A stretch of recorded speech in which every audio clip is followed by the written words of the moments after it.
There's a mansion overlooking the Pacific Coast Highway where the richest man in the world built a monument to ancient Rome.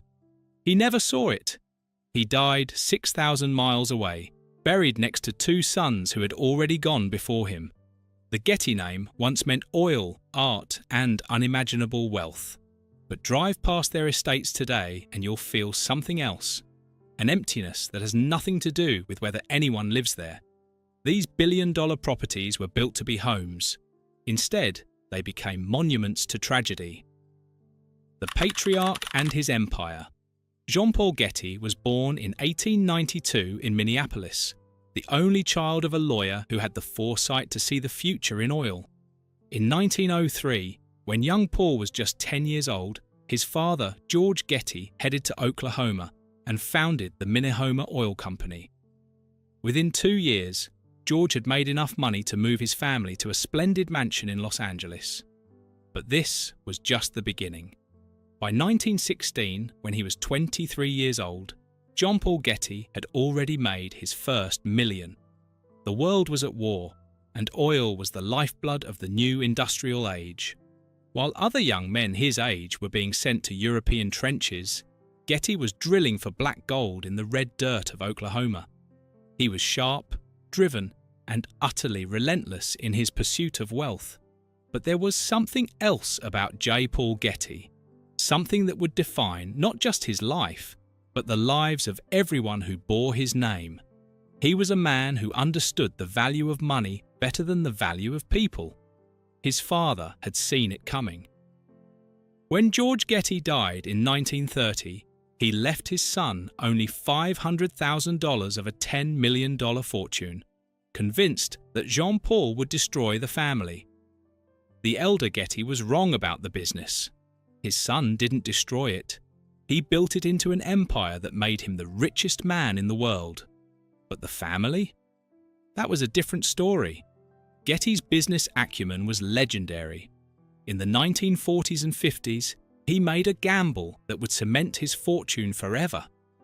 He negotiated a 60-year lease on a barren tract of land between Saudi Arabia and Kuwait for $9.5 million, agreeing to pay an additional $1 million per year for the duration of the lease. Most people thought he was insane. The land looked worthless. But Getty understood geology, he understood oil. And in 1953, when oil began flowing from that desert at a rate of 16 million barrels per year, he became unstoppable.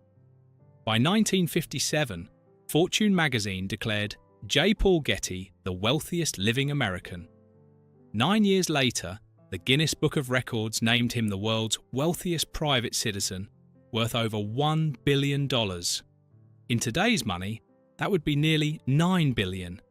He had everything money could buy: multiple mansions, priceless art collections, a business empire that stretched across continents. And yet, as those closest to him would discover, he was willing to buy nothing when it came to the people who needed him most. The stories about Getty's miserliness became legendary, the kind of anecdotes that people still tell at dinner parties. He installed a payphone in his mansion in England so that guests would have to use their own coins to make calls. He counted every penny, negotiated every deal, and refused to spend on anything he deemed unnecessary. He would haggle with shop owners over trivial amounts. He would reuse tea bags. He lived like a man who had nothing, surrounded by more wealth than most nations. This included, as the world would soon learn, the safety of his own family. But we're getting ahead of ourselves. To understand how deep this tragedy goes, we need to start with the places themselves, the mansions, the estates, the billion-dollar monuments to a family that was falling apart from the inside, the villa that Paul never saw. In 1945, J. Paul Getty purchased a property in the Pacific Palisades, overlooking the shimmering Pacific Ocean. The 64-acre ranch would become the site of something extraordinary. Getty had a vision. He wanted to build a museum that would house his growing collection of Greek, Roman, and Etruscan antiquities. Not just any museum, but a recreation of an ancient Roman villa that had been buried by Mount Vesuvius in 79 AD. Getty made the decision to build in the fall of 1968. Construction began on December 21, 1970. The Getty Villa would be a masterpiece, a recreation of the Villa of the Papyri from Herculaneum. It featured marble columns, reflecting pools, and gardens filled with olive trees and cypresses. Every detail was obsessively planned. The herringbone floors, the ornate ceilings, the way light would fall through the courtyards at different times of day. But here's the thing that still haunts the place. J. Paul Getty never saw it. He never walked through those marble halls, never stood in those gardens, never ran his hands along the walls of the building that bore his name. In 1951, Getty had left the United States permanently, settling in England at his estate called Sutton Place. He would never return to American soil while alive. When the Getty Villa opened to the public in January 1974, creating a sensation in the art world, the man who had commissioned it was sitting in his English manor, 6,000 miles away, surrounded by his collection of women who all lived together under one roof, competing for his attention and the scraps of his affection. The New York Times would later describe Getty's domestic arrangement as a collection of desperately hopeful women, all living together in his Tudor mansion, none of them aware that his favourite pastime was rewriting his will, constantly adjusting who would get what pittance after his death. One would receive $209 a month, another $1,167. These were the inheritance amounts for women who had shared his bed and his home. Getty died in June 1976, 2 years after his museum opened. He had spent the last 25 years of his life away from the country that had made him rich, away from his children, away from everything except his art and his money. His body was brought back to the ranch in Pacific Palisades and buried at the edge of the property on a private plot overlooking the ocean. But he wasn't alone in that quiet corner of earth. Beside him, 2 of his sons were already waiting. George and Timothy. Both had died before him, and the stories of how they got there reveal just how cursed this family had become. Timothy's forgotten tragedy. Timothy Getty was born in 1946 to J. Paul Getty and his 5th wife, Louise Dudley Lynch, a nightclub singer. Everyone called Teddy. The boy should have had everything. Instead, he had 12 years. When Timothy was 6 years old, doctors discovered a brain tumour. He went blind. The treatments were expensive, experimental, and ultimately futile. But what happened during those 6 years might be the saddest part of the entire Getty story. Teddy Getty later wrote in her memoir that her husband, one of the richest men who had ever lived, scolded her for spending too much money on their dying son's medical treatment. While the boy went blind and his body failed, his father, sitting in England, worried about the cost. Timothy died in 1958 at age 12. His father didn't attend the funeral. Teddy divorced J. Paul that same year. She would live another 59 years, dying in 2017 at the age of 103. That's 91 years of having to carry the memory of what her husband had valued more than their child's life. Timothy was buried at the ranch in Pacific Palisades, waiting in that California soil for the day his father would join him. When J. Paul Getty finally did, 18 years later, you have to wonder if the old man ever thought about that boy, the one he was too busy to save, too far away to bury. But Timothy wasn't the only son already in that ground. There was George too, and his story might be even darker. George's descent. George Franklin Getty II was born in 1924, the first son from J. Paul Getty's first marriage. He was the heir apparent, the one who was supposed to carry on the dynasty. In 1967, he was named Executive Vice President and Chief Operating Officer of Getty Oil Company. It should have been an honour, a sign of trust, But those who knew the family understood the truth. J. Paul Getty thought very little of his son's business abilities. George was essentially a figurehead, a man with a title but no real power. Major decisions were made without consulting him. His father made sure of that. George called his father Mr. Getty. Think about that. He didn't say dad or father. He used Mr. He told people that coming to see his father was like visiting Mount Olympus. He referred to Mr. Getty as the president in charge of success and himself as the vice president in charge of failure. J. Paul Getty didn't attend his son's wedding. He rarely visited his 3 granddaughters. The emotional distance between father and son was vast enough to measure in continents. And George felt every mile of it. By the early 1970s, George had started drinking heavily. There are reports that he would jab his arms with a letter opener out of sheer frustration. The pain inside had to go somewhere. 1 week before his death, he wrote a letter to his mother that those who read it described as morbid. On June 6, 1973, George and his wife had a bitter fight. He locked himself in his bedroom with alcohol and pills. Neighbours reported hearing a shotgun fired into the air. There were threats. Then silence. At some point, in a moment that defies imagination, he stabbed himself in the belly with a barbecue fork. The family found him unconscious. But here's where the story takes an even darker turn. Worried about the scandal, worried about what the newspapers would say, worried about the Getty name, they delayed taking him to a hospital.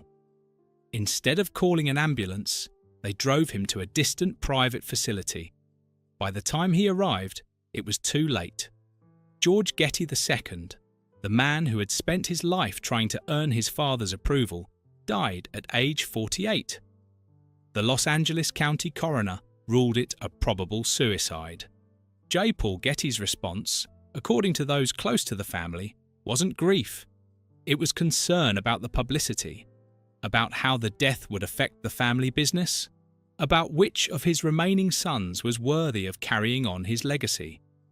George was buried at the Pacific Palisades Ranch in that same quiet plot where Timothy waited.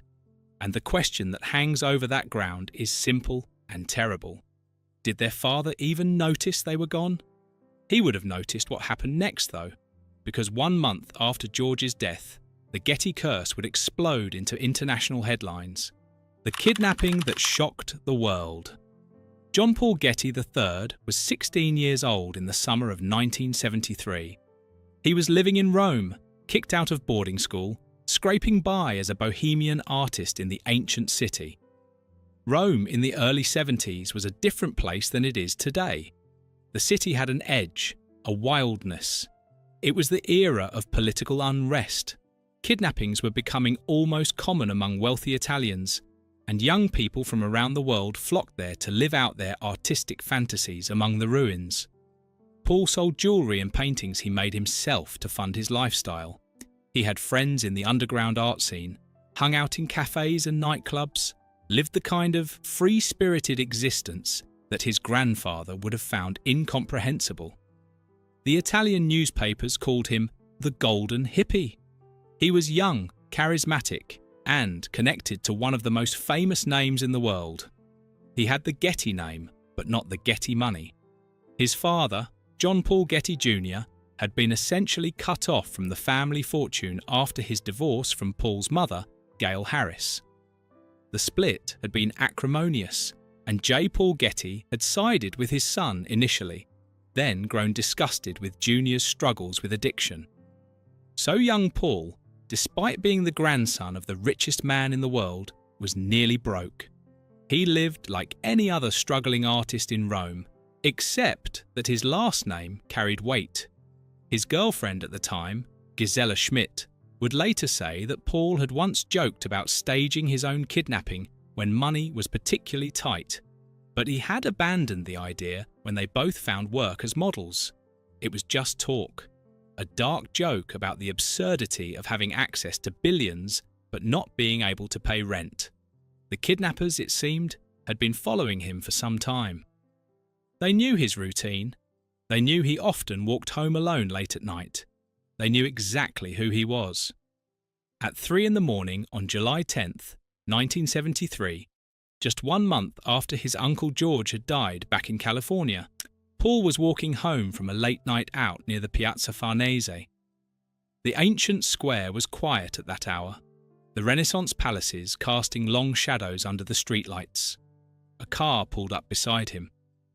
"Excuse me, signore, are you Paul Getty?" Paul confirmed his identity. That was his mistake. In an instant, hands grabbed him. A cloth soaked in chloroform was pressed over his face. The world went dark. He disappeared into the night. There were no witnesses. No one saw the car drive away. By morning, when friends started to wonder where he was, Paul was already hundreds of miles away, blindfolded and terrified in a cave in southern Italy. 2 days later, his mother Gail received a ransom demand. $17 million. That's $120 million in today's money. She didn't have it. She had been cut off from the family fortune in exchange for custody of her children when she divorced Paul's father. The divorce settlement had been clear. She could have the children, but not the money. So she did what the kidnappers knew she would do. She turned to her former father-in-law for help. J. Paul Getty's response has become one of the most infamous quotes in American history.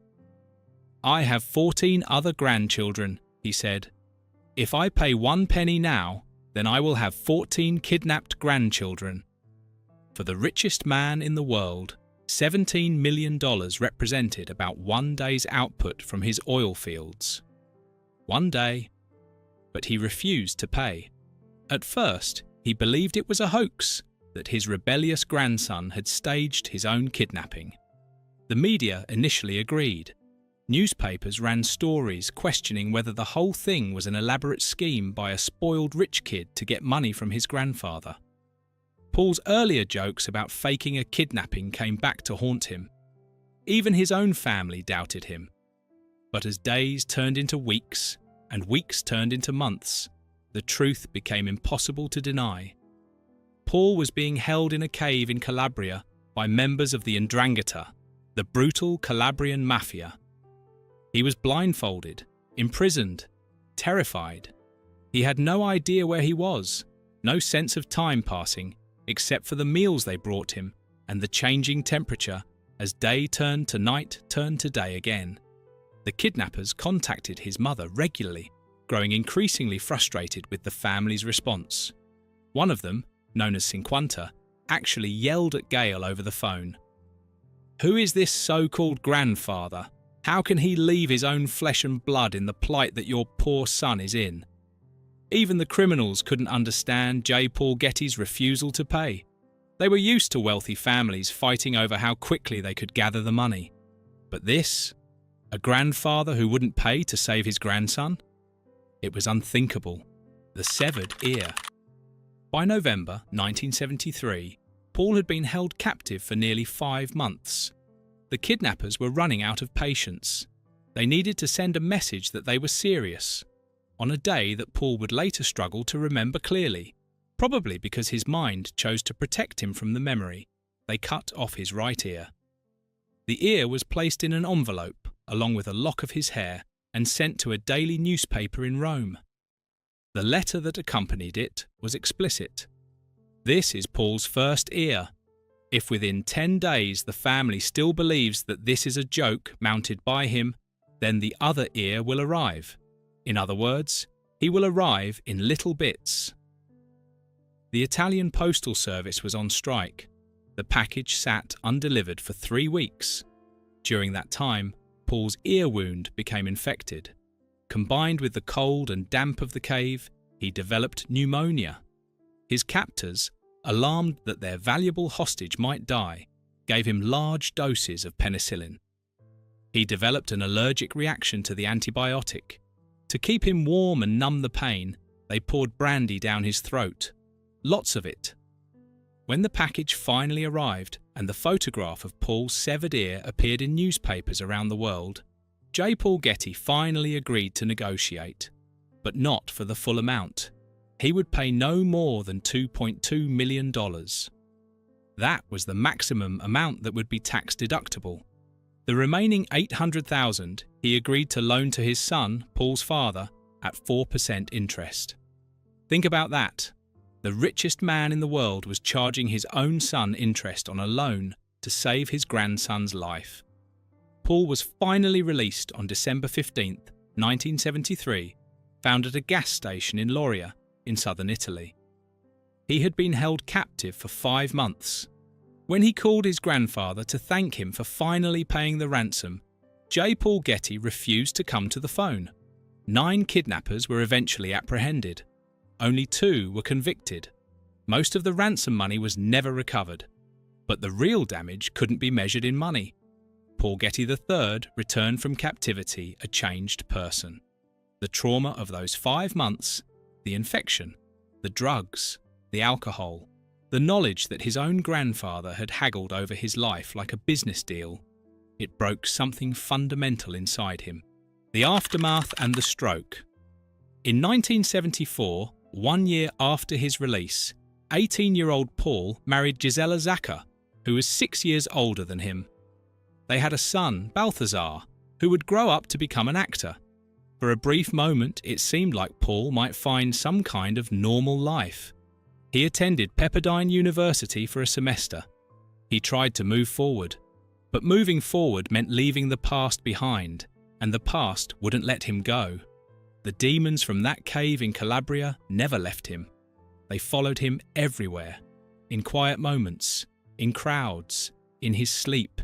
He struggled with addiction, alcohol to numb the memories, drugs to quiet the nightmares, anything to feel something other than the terror that had marked those 5 months. People who knew him said he changed after the kidnapping. The carefree golden hippie was gone, replaced by someone haunted. He would have panic attacks, couldn't be in dark spaces, couldn't trust strangers. His girlfriend Gisela later described how Paul would sometimes wake up screaming, convinced he was back in that cave. In 1977, he had plastic surgery to rebuild the ear that had been severed. The doctors did their best, working with what remained, trying to create something that looked natural. But it never looked quite right. The reconstructed ear was a permanent reminder, visible every time he looked in the mirror, every time someone glanced at the side of his head. He saw what his grandfather's refusal had cost him, what being a Getty had cost him. The kidnapping had made international headlines. The story was sensational.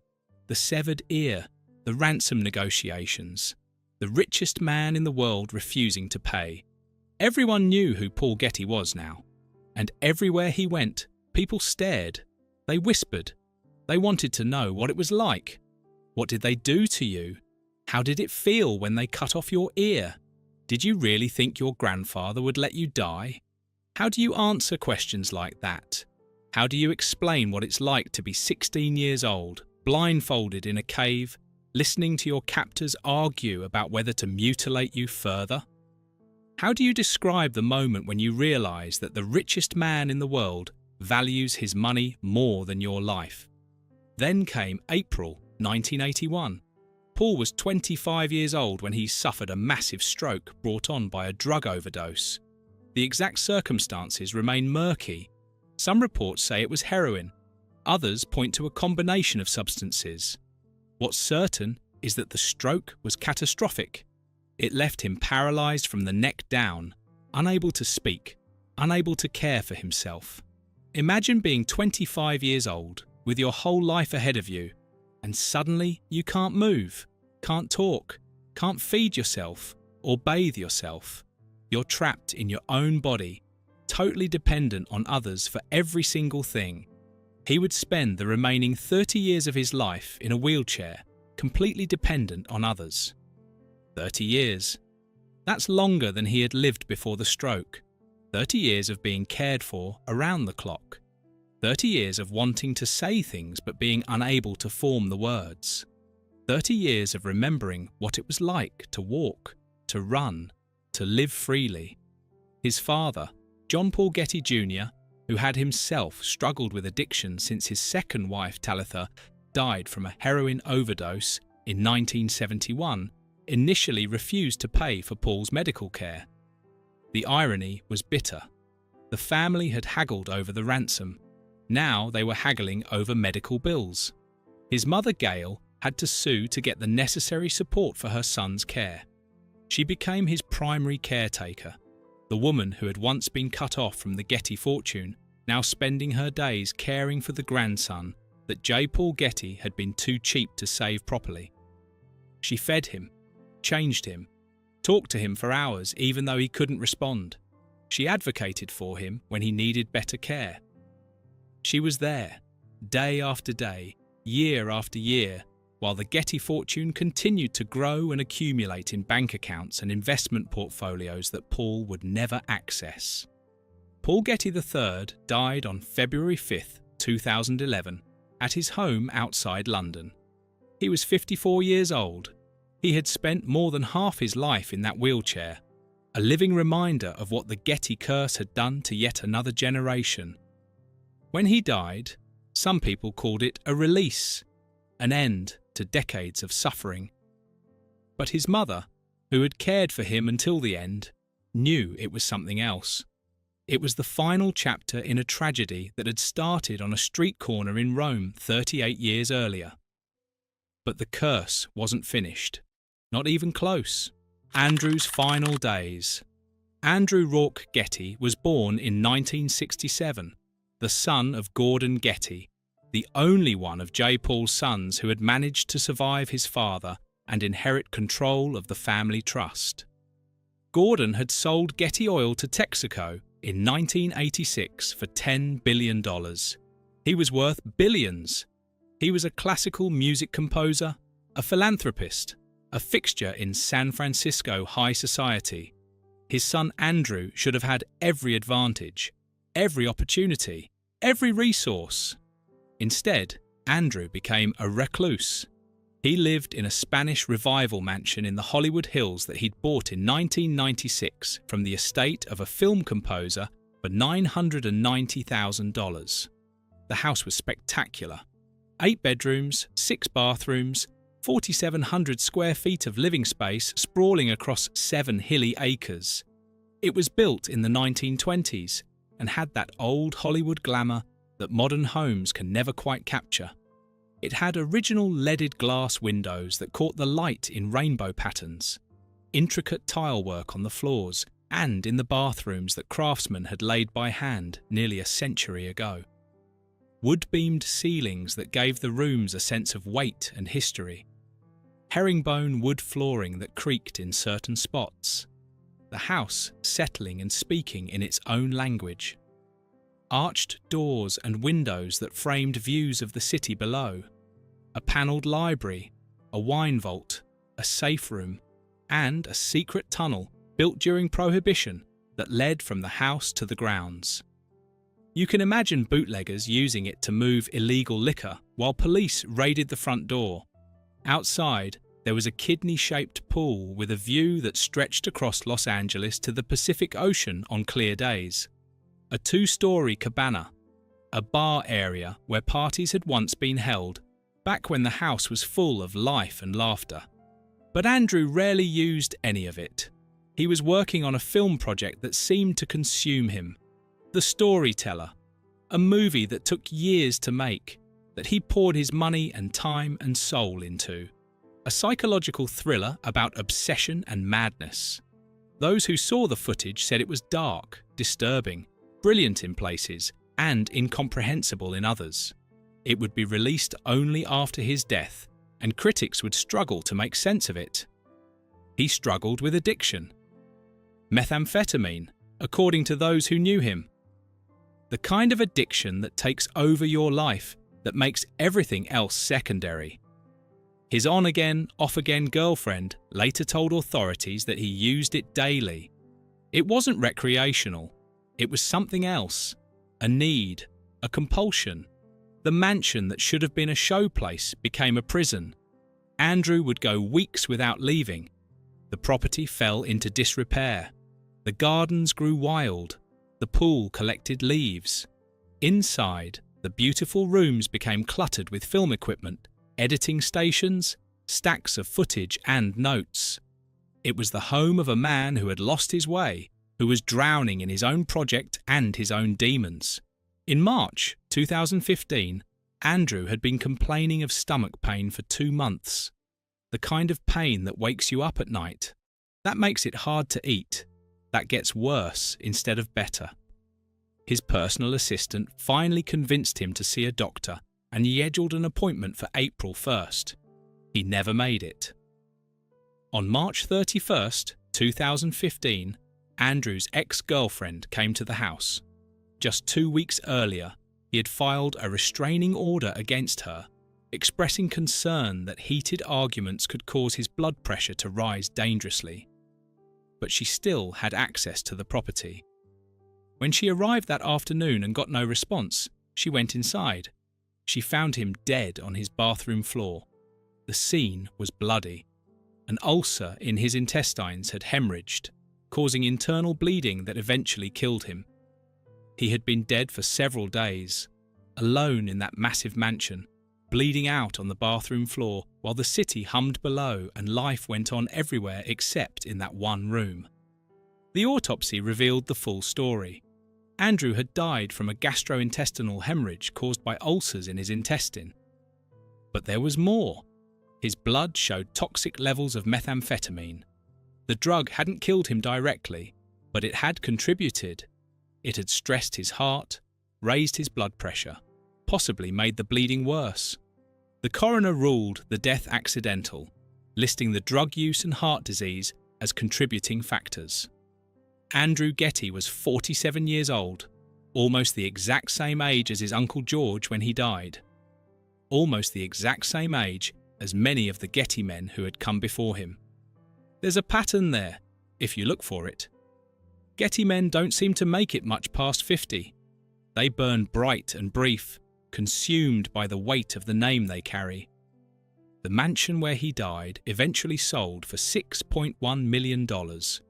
But there was a fight over the proceeds. Andrew had left a will naming an ex-girlfriend as his sole heir. His father Gordon claimed Andrew owed the family millions, that he had lived beyond his means and borrowed heavily from the family to fund his lifestyle and his film projects.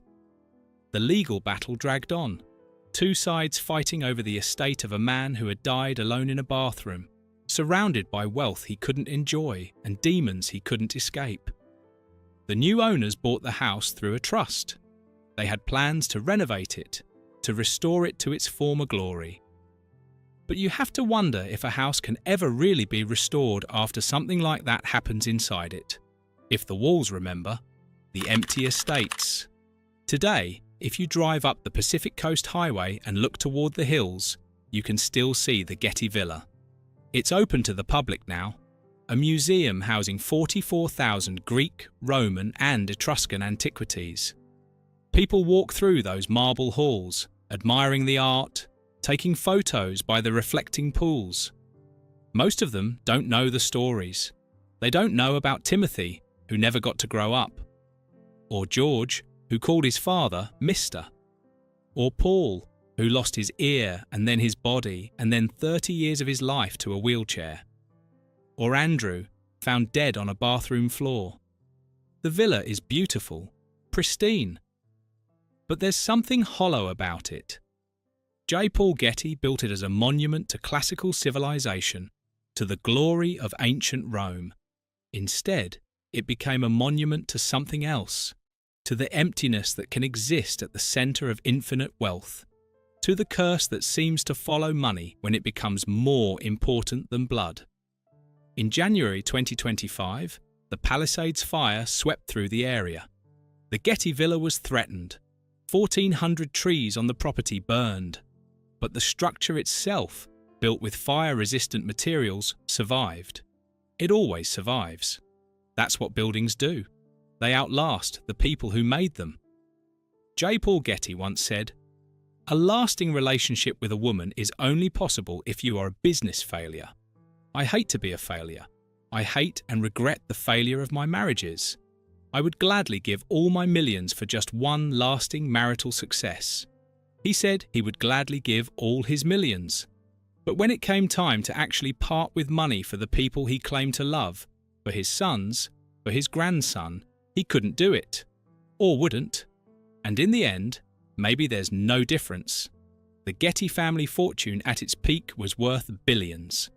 Today, the Getty Trust is one of the wealthiest art institutions in the world, operating multiple museums, research centres, and conservation institutes.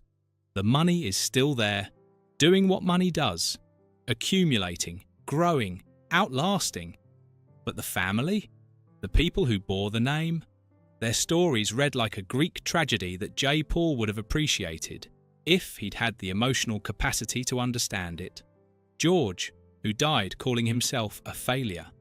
Timothy, who died too young to have a choice. Paul, who survived but lost everything anyway.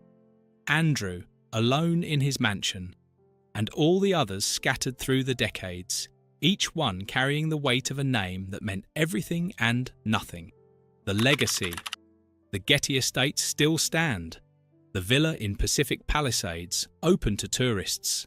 The Getty Center in Brentwood, a billion-dollar complex of museums and gardens. Properties scattered across California, each one worth millions, each one perfectly maintained. But here's what strikes you when you learn the real stories. These buildings were supposed to be homes, places where families lived, where children grew up, where people found safety and love. Instead, they became stages for tragedies, backdrops for isolation, monuments to what happens when the accumulation of wealth becomes the only thing that matters. J. Paul Getty's father had predicted it. He said his son would destroy the family. And in a way, he was right. Not the business. The business thrived. But the family itself? Generation after generation marked by suicide, addiction, kidnapping, early death, and lives lived in the shadow of a fortune that promised everything and delivered very little of what actually matters. Balthazar Getty, the son of Paul Getty III, grew up to be an actor. He's spoken in interviews about the complicated legacy of the Getty name, about growing up knowing that your family has all the money in the world, as the Ridley Scott film about his father's kidnapping was called, but also knowing what that money cost, what it took from the people who had it. The younger Gettys, the current generation, have tried to distance themselves from the reputation. Some have become philanthropists. Others have gotten into fashion, art, music. They're trying to write a different story. But the ghosts are always there, in the mansions, in the museums, in the family plots where the bodies are buried and the secrets are kept. There's a plot of land at the Getty Villa, overlooking the Pacific Ocean, where J. Paul Getty is buried alongside his sons Timothy and George. It's private, not open to the public. Just a quiet corner of earth where a father and the sons he failed rest together for eternity. When the sun sets over the Pacific and the tourists leave the villa, when the gates close and the lights dim, you can almost feel it. The weight of all those unlived lives, all those missed chances, all that money that was supposed to protect and provide but instead created distance and destruction. The Getty Mansion, in all its forms, stands empty in the ways that matter most. Not physically empty. They're full of art, full of tourists, full of the trappings of culture and civilization. But empty of the thing they were meant to hold: family, love, the simple human connections that no amount of money can buy if you're not willing to give what they actually cost. J. Paul Getty died with more wealth than most people can imagine, but he died surrounded by women who competed for his attention, in a country that wasn't his home, never having seen the museum that bore his name, and having lost the love and respect of the children who should have mourned him. In the end, the tragedy of the Getty Mansion isn't about the buildings at all. It's about what happened inside them, or more accurately, what didn't happen. The conversations that never took place, the love that was never given, the prices that were never worth paying until suddenly they were, and it was too late. The estates remain. Beautiful, billion-dollar, empty. If you enjoyed this video, please like and subscribe to our channel so you never miss out on more fascinating stories. Deep in the woods of Oakland County, Michigan, a stone chimney reaches toward the sky. Around it, foundations trace rooms that once echoed with laughter. Rusted fixtures protrude from the forest floor like forgotten memories. This is Haven Hill, the secret retreat of Edsel Ford, where American royalty once walked and where the weight of an empire became too much to bear. The lodge entertained Charles Lindbergh, Thomas Edison, and Admiral Richard Byrd. Built at Oakland County's highest point, it was sanctuary for one of America's most powerful families. But the mansion that once represented triumph now sits in ruins, consumed by fire, reclaimed by nature, a monument to dreams that couldn't last forever. The golden age of automotive royalty. In the early 1920s, America was roaring. The Ford Motor Company had revolutionized not just transportation, but the entire American way of life. By the time Edsel Ford began purchasing land in Highland and White Lake townships in 1923, 10 million Model T automobiles had rolled off assembly lines. The Ford family wealth had swelled to proportions that are difficult to comprehend. Henry Ford's net worth reached $1.2 billion, equivalent to $22 billion in today's money. The Fords weren't just rich, they were American royalty, comparable to the Kennedys or the British royal family in terms of influence and public fascination. Their lives, their homes, their decisions shaped the destiny of Detroit and, by extension, the entire American automobile industry. To be a Ford in the 1920s was to live at the pinnacle of the American dream. But for Edsel Ford, born November 6, 1893, as the only child of Henry and Clara Ford, life in that spotlight came with complications that most people could never imagine. By 1923, when he began assembling what would become Haven Hill, Edsel was already the president of Ford Motor Company. He had assumed that position in 1919 at just 26 years old. He was married to Eleanor Lothian Clay, the niece of department store magnate J. L. Hudson, and they were raising 4 children together: Henry II, Benson, Josephine, and William Clay. On paper, Edsel Ford had everything. In reality, he was living under pressures that would eventually consume him. The Fords had been living in Detroit's Indian Village neighborhood, a prestigious area that should have provided the privacy and security a family of their stature required. But by the early 1920s, that privacy was eroding. Detroit was growing, changing. Labor tensions at Ford Motor Company were escalating into something dangerous. The wealthy were increasingly seen not as leaders, but as targets. And then came the Lindbergh kidnapping, which sent shockwaves through every affluent family in America. If it could happen to Charles Lindbergh's son, it could happen to anyone's children. Edsel began purchasing parcels of land in western Oakland County. Piece by piece, he assembled what would eventually become a 2,422-acre estate. The land included something remarkable, one of the highest elevations in Oakland County, a dramatic hill rising adjacent to a wooded lake. The locals had called it Heaven Hill for generations. Edsel renamed it Haven Hill, a sanctuary, a nerve retreat, a place where he could escape the crushing weight of being Henry Ford's only son. Construction on the main lodge began in 1924 and continued through 1931, though the family moved in by 1926. The architect Robert O. Derrick, who would later design the Henry Ford Museum in Dearborn, created a structure that married rustic charm with sophisticated comfort. The lodge itself sprawled across 6,900 square feet, built from cedar logs harvested from Michigan's Upper Peninsula. Rough timber and stone gave it that authentic wilderness feeling, while the interior featured stone fireplaces, plank flooring, and every modern convenience money could buy. The legendary landscape architect Jens Jensen, who had designed the grounds at Henry Ford's Fairlane estate, created a masterwork around the lodge. Jensen was famous for his prairie style, which emphasized natural elements and native plants. He designed gardens, walking trails with boardwalks and bridges, gazebos positioned at scenic overlooks. To give Haven Hill that authentic up-north feeling, pine needles were trucked in regularly and scattered across the grounds, filling the air with that fresh, piney scent. Haven Hill wasn't just a house. It was a self-sufficient world unto itself. The estate included a working farm with an 11,000 square foot barn housing 1,500 sheep, cows, chickens, and horses. This wasn't some gentleman's hobby farm. It was a genuine working operation that could sustain the estate and its staff. 2 vegetable gardens provided fresh produce year-round.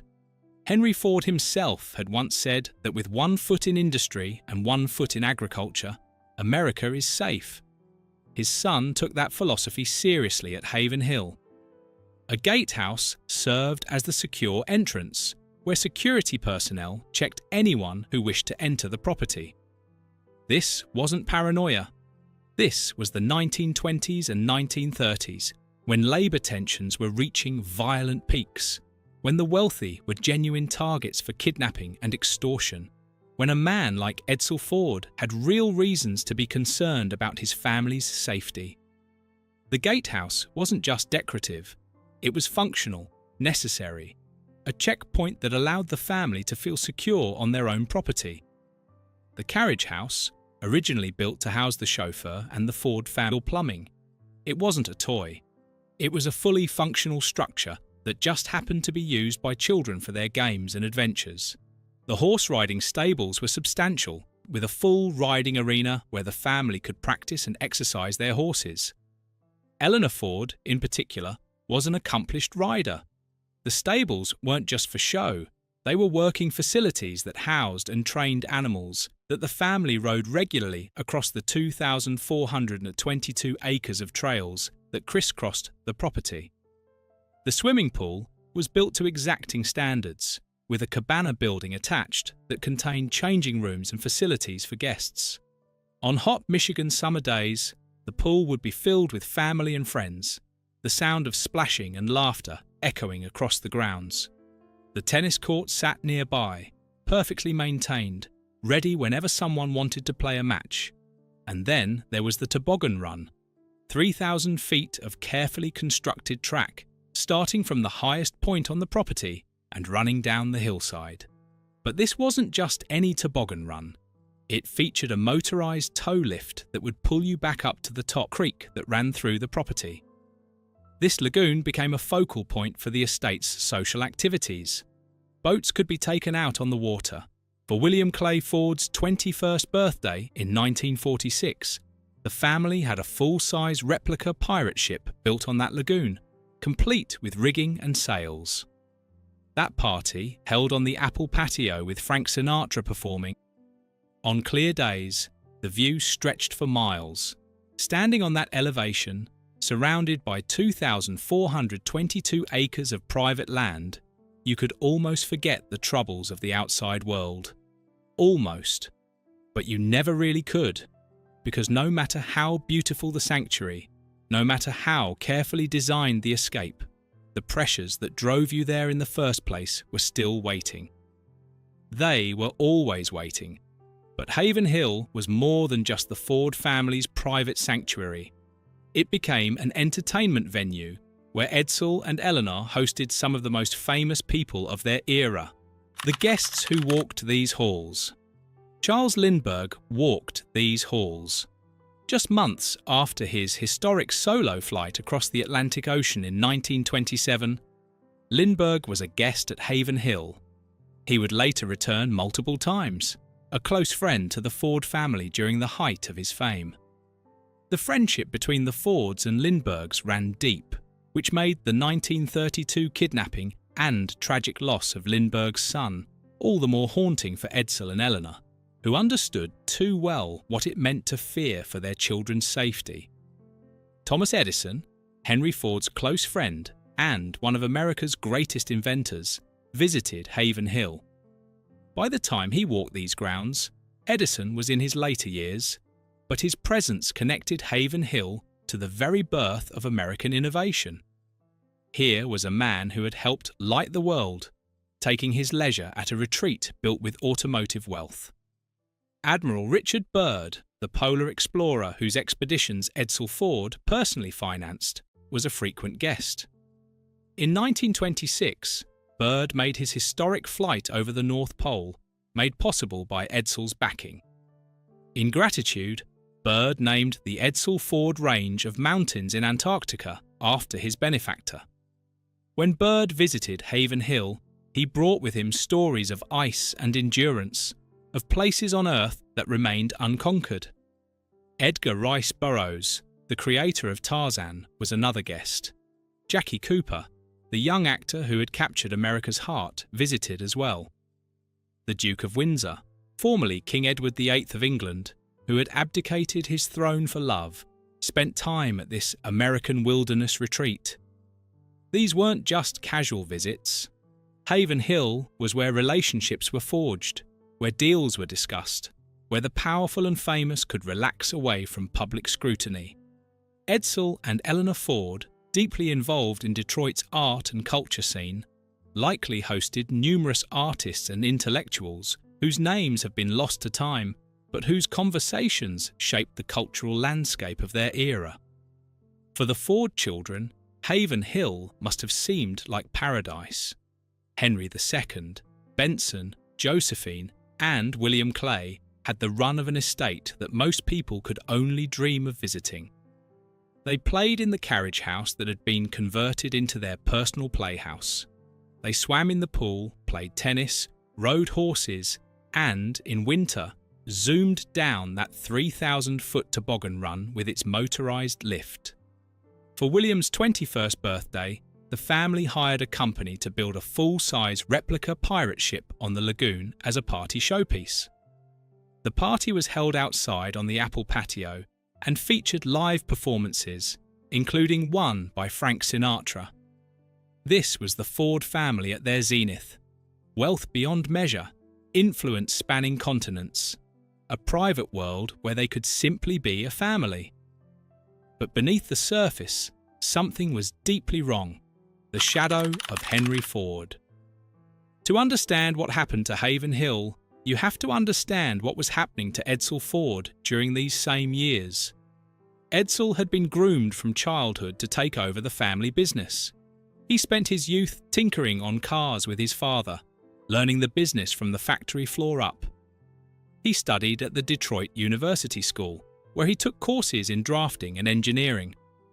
By 1916, he was company secretary. In 1919, at age 26, he became president of Ford Motor Company. But there was a cruel irony at the heart of Edsel's presidency. He had the title, but he didn't have the power. Henry Ford, Edsel's father, had never truly let go. While Edsel served as president, Henry maintained control over every major decision.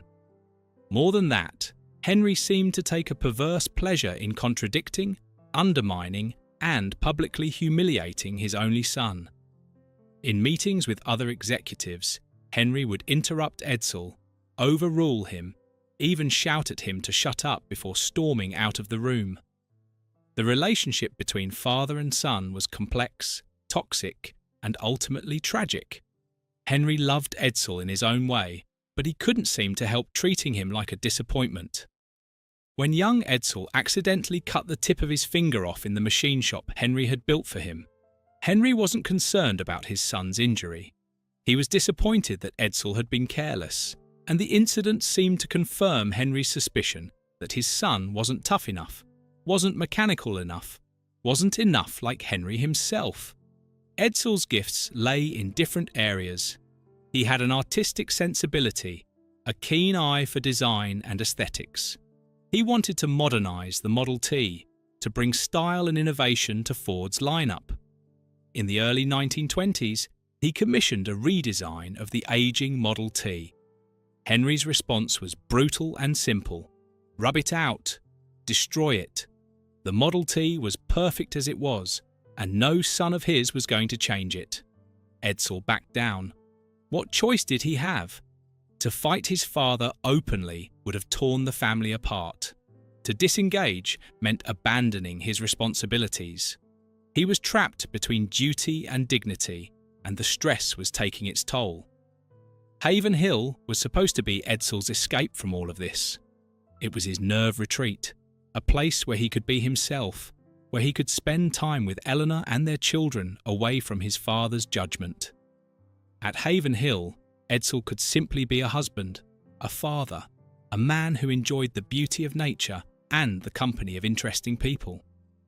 But you can't escape your life by driving a few miles into the countryside, no matter how beautiful the sanctuary you've built. The pressures continued to mount throughout the 1930s. Finally, in 1927, changing market conditions and plummeting sales forced even Henry Ford to admit that the Model T's time had passed. Edsel was allowed to develop the Model A, which became a tremendous success, selling nearly 5 million units over 4 years. He founded the Mercury division. He was responsible for the Lincoln Zephyr and the iconic Lincoln Continental, whose hood ornament he personally selected as a racing greyhound. He introduced hydraulic brakes and strengthened Ford's overseas production. These were genuine achievements, accomplishments that would have made any executive proud. But for Edsel, each success came at tremendous personal cost. He was constantly battling his father, constantly having his judgment questioned, constantly being humiliated in front of his peers. Making matters worse was Harry Bennett, Henry Ford's security chief. Bennett was a tough, brutal man who served as Henry's enforcer. He seemed to take particular pleasure in making Edsel's life difficult, and Henry allowed it, perhaps even encouraged it, as if he thought the abuse would toughen his son up. It didn't toughen Edsel up, it was killing him. The beginning of the end. By the early 1940s, Edsel Ford's health was failing. He had developed stomach problems, chronic pain that wouldn't go away. Doctors diagnosed stomach cancer. The disease had already metastasized by the time they caught it. Surgery was attempted, but it was unsuccessful. Henry Ford refused to accept what was happening.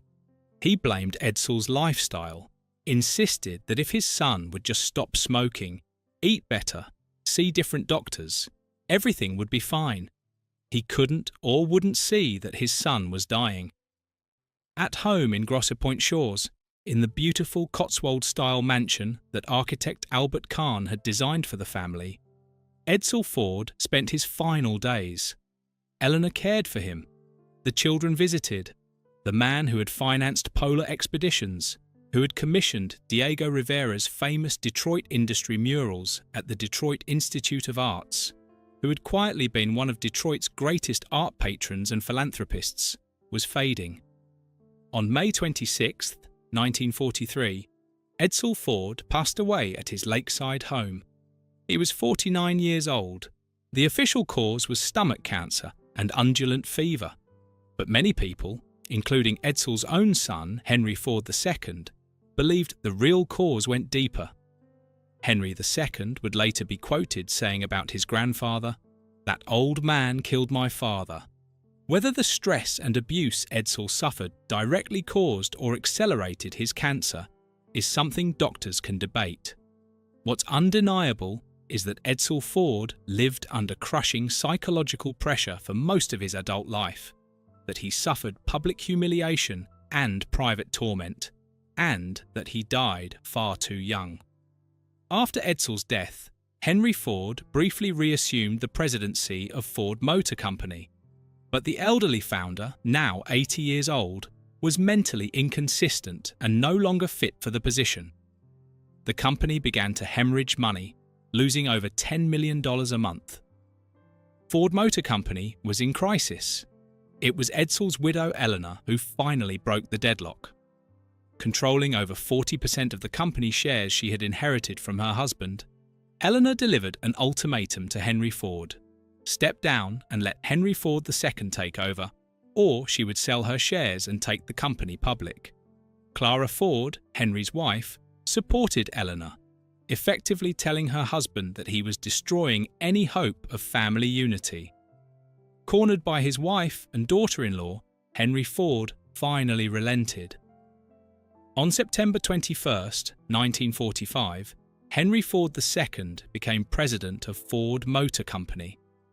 One of his first acts was to fire Harry Bennett and clean house of his grandfather's cronies.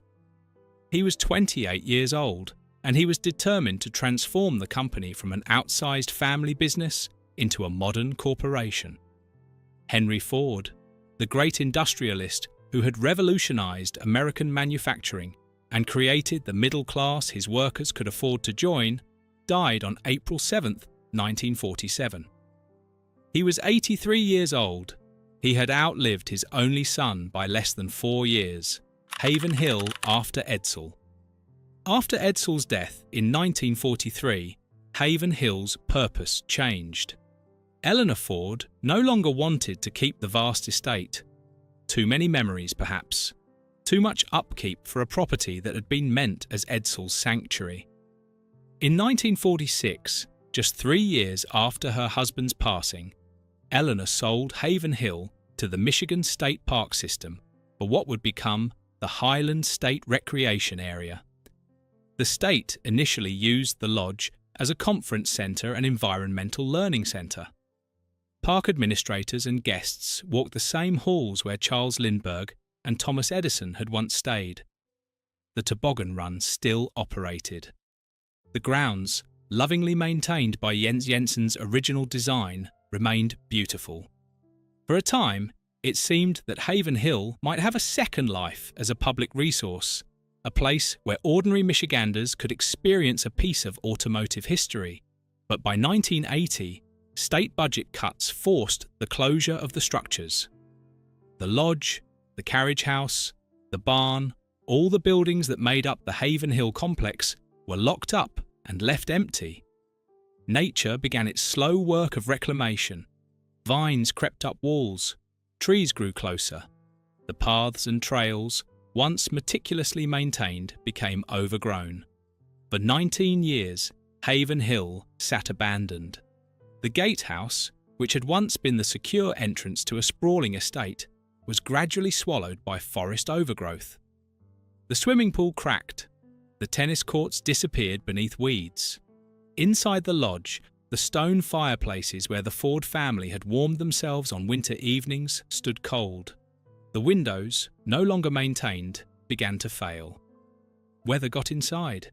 Then, in late January 1999, tragedy struck in a senseless act that would seal Haven Hill's fate forever. The fire that ended everything. Teenage vandals broke into the vacant lodge on a winter night in 1999. They were just kids, probably looking for a thrill, a place to explore where they weren't supposed to be. Maybe they were curious about the famous Ford family retreat. Maybe they just wanted somewhere to hang out away from adult supervision. Whatever their intentions, the result was catastrophic. A fire started. Whether it was accidental or deliberately set, the outcome was the same. The flames spread through the 6,900 square foot structure, consuming the cedar logs that had been harvested from Michigan's Upper Peninsula 76 years earlier. The lodge burned through the night, flames visible for miles around, a beacon of destruction at the highest point in Oakland County. By morning, Haven Hill Lodge was gone. The roof had collapsed. The walls had fallen. All that remained was the stone chimney, still standing like a grave marker, and the foundations that traced where rooms had once been. The heart of the estate, the place where Edsel Ford had sought peace, where his children had grown up, where American royalty and international celebrities had gathered, was reduced to rubble and ash. The loss was devastating. The lodge at Haven Hill wasn't just another old building. It was a piece of automotive history, a a tangible connection to the golden age of American industry. It represented an era when Detroit was the most important manufacturing center in the world, when the Ford name meant innovation and progress and the future itself. The state lacked the resources to rebuild. The ruins were simply left as they were. Over the following years, other parts of the estate were lost as well. The horse riding stables burned down in another fire.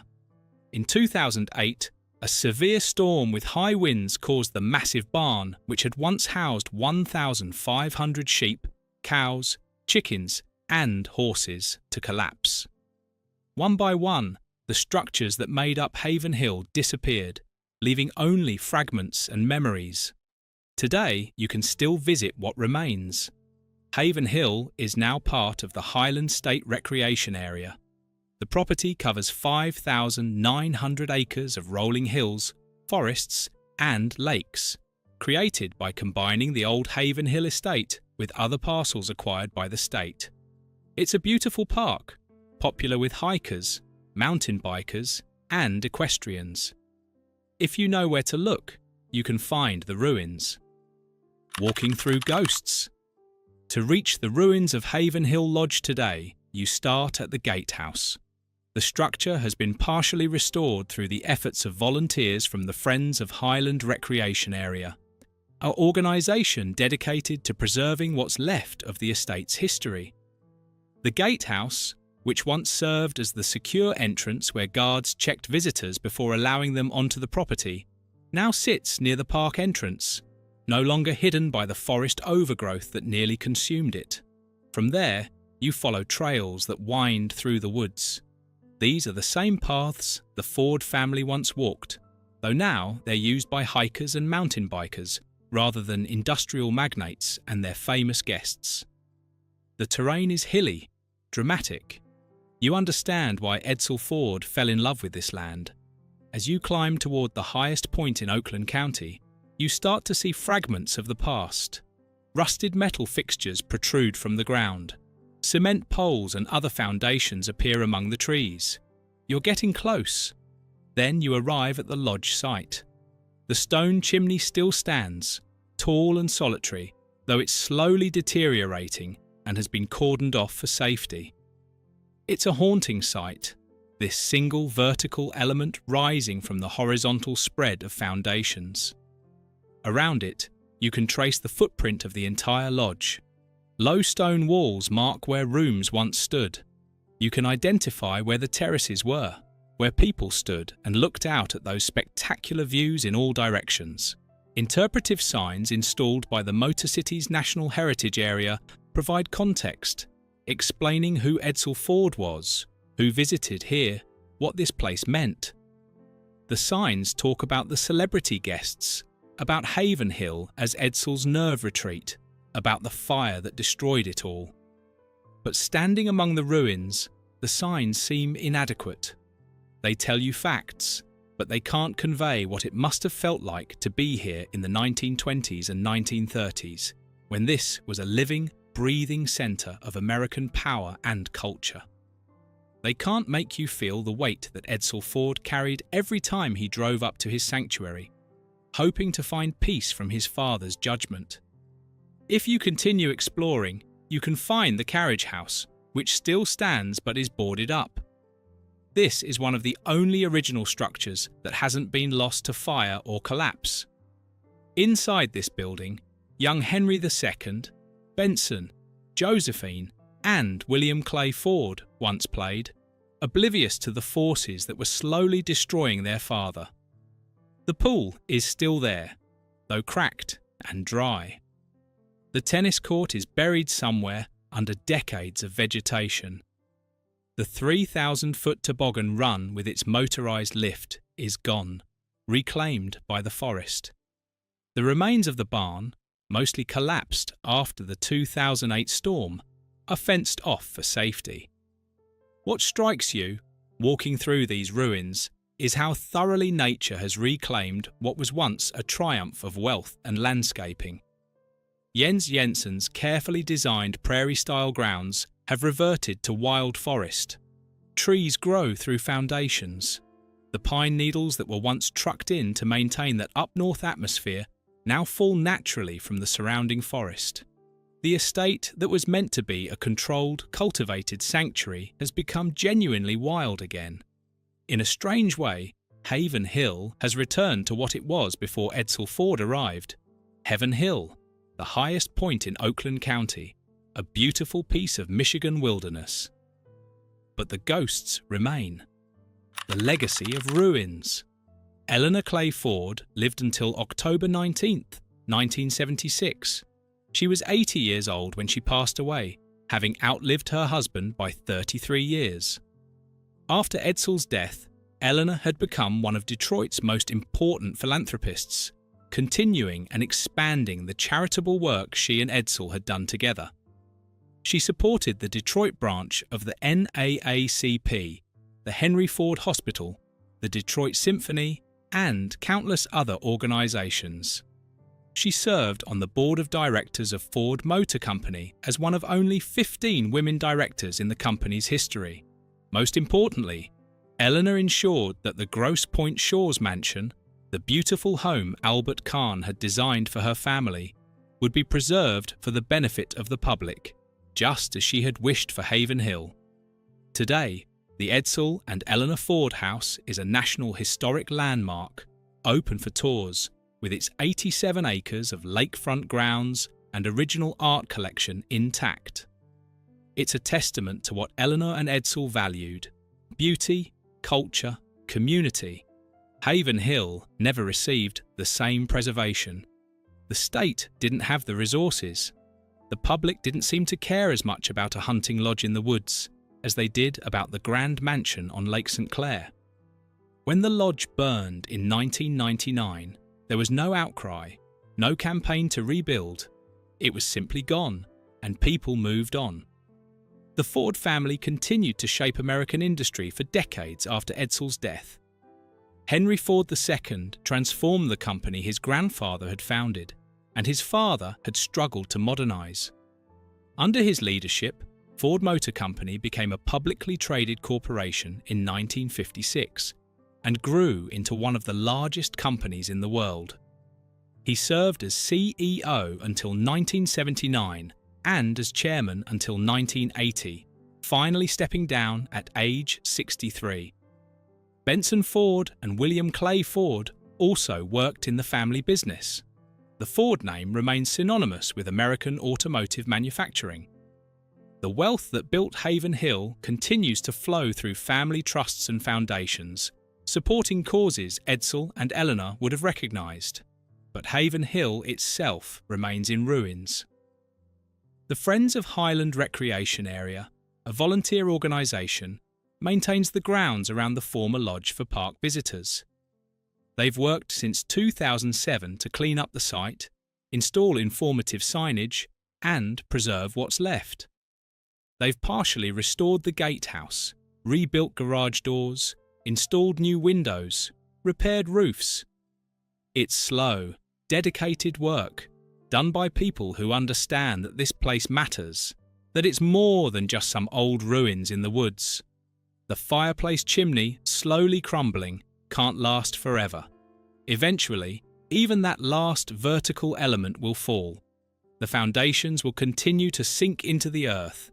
Given enough time, there will be nothing left but stories and photographs, memories of a place that once represented the pinnacle of American industrial wealth and the private sorrows it concealed. Haven Hill is a monument frozen in time, but time hasn't frozen. It keeps moving, keeps eroding, keeps reclaiming. What the ruins teach us. There's something profound about standing in the ruins of Haven Hill. This place, which was supposed to be a permanent sanctuary, a fortress against the pressures of the world, lasted barely 50 years in its intended form.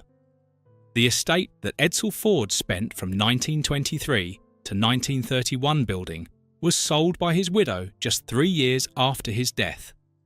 It served as a state conference centre for 34 years before being abandoned.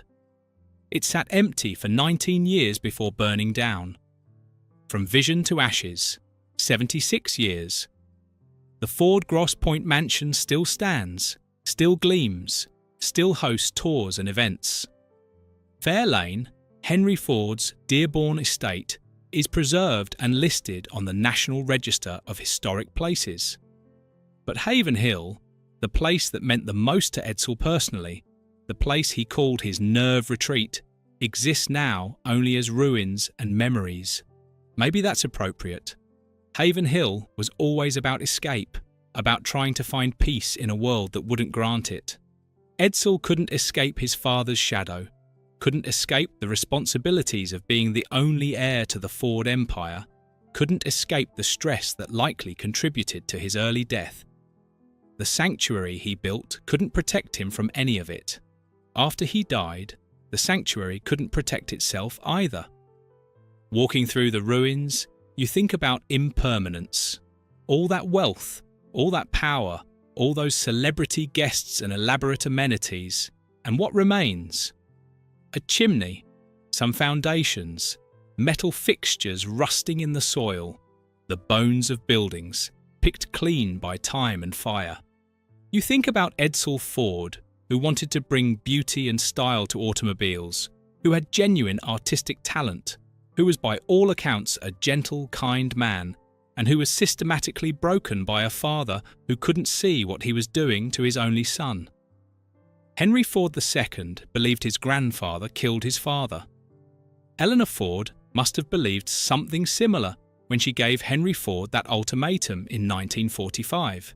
But Henry Ford, too, suffered. He lost his only child. He watched his son die at 49, and then he lived for 4 more years carrying that loss. When Henry died in 1947, the nurses at Henry Ford Hospital lined up in their white uniforms to pay their respects to the founder. But the man they were honouring had achieved extraordinary things and made terrible mistakes, and one of his worst mistakes cost him the person he probably loved most in the world. Haven Hill witnessed all of this. The lodge heard conversations between Edsel and Eleanor about the latest humiliation at the factory. It heard the children playing, unaware of their father's struggles.